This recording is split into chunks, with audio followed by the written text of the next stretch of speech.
আমি সালাউদ্দিন ভাইয়ের সাথে আমার সবসময় যোগাযোগ আছে এবং আমি ওনার সাথে পরামর্শ করে হোক,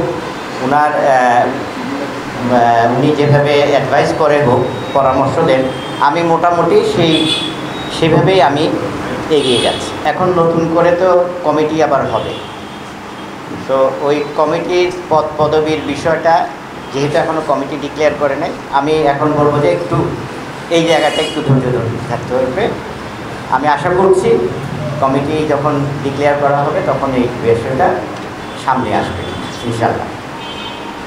এবং এই কথাটা আমি একটু বলে রাখতে চাই, আমি এই রাজনীতিতে মানে যখন থেকে আগস্টের পর থেকে এর আগেও যোগাযোগ ছিল, আমি সালাউদ্দিন ভাইয়ের সাথে আমার সবসময় যোগাযোগ আছে এবং আমি ওনার সাথে পরামর্শ করে হোক,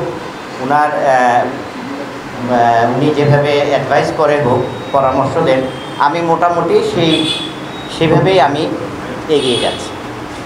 এখন পর্যন্ত আমার অবস্থান তাই, এবং আমি এই সামনে যখন কমিটি হবে ওই পর্যন্ত একটু ধৈর্য ধরতে হবে ইনশাআল্লাহ, তারপর এই বিষয়টা আর হবে না।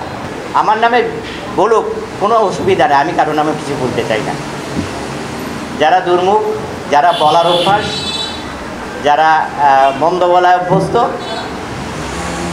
যেমন আমাদের এখানে অনেকেই যে দেখে অনেক বড় বড় নেতা আছে, গালাগালি করলে খুব আনন্দ পায় এবং যারা শুনে তারাও আনন্দ পায়, অথচ আমরা যদি ইসলাম ধর্মের আলোকে দেখি, এটার মতো জঘন্য কাজ আর হতে পারে না। সে মাইকে দাঁড়ায় গালাগালি করে, তাও কি বাপ মা তুলে গালাগালি করে। গত আগস্টের পর থেকে আমি যা শুরু করেছি সেটা হলো যে আমি আগের মতো, আমার যদিও সম্পৃক্ততা ছিল, কিন্তু আমি আগের মতো করে এলাকার মানুষের কাছে যেতে পারতাম না।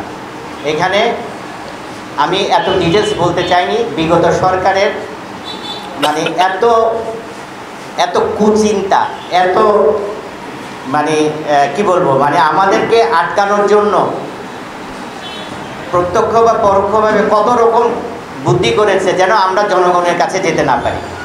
তো আমার যেহেতু জনগণের কাছে আমার যাওয়াটা অনেক দিন আমি বিরত ছিলাম, 2018 পর থেকে ধরতে গেলে আমি ওভাবে আর যেতে পারিনি, এবং 2019-এ আমার কিডন্যাপের ঘটনার পর আমি একটু পারিবারিকভাবে আমাকে একটু সতর্ক করে দেওয়া হয়েছে যে এখন এই অবস্থার মধ্যে যেহেতু রাজনীতি করলেই যখন কিডন্যাপ করে নিয়ে যদি তারা চাঁদা দাবি করে, কোনো কারণ নেই, সেরকম যদি পরিস্থিতি থাকে তাহলে এরকম করার দরকার নাই।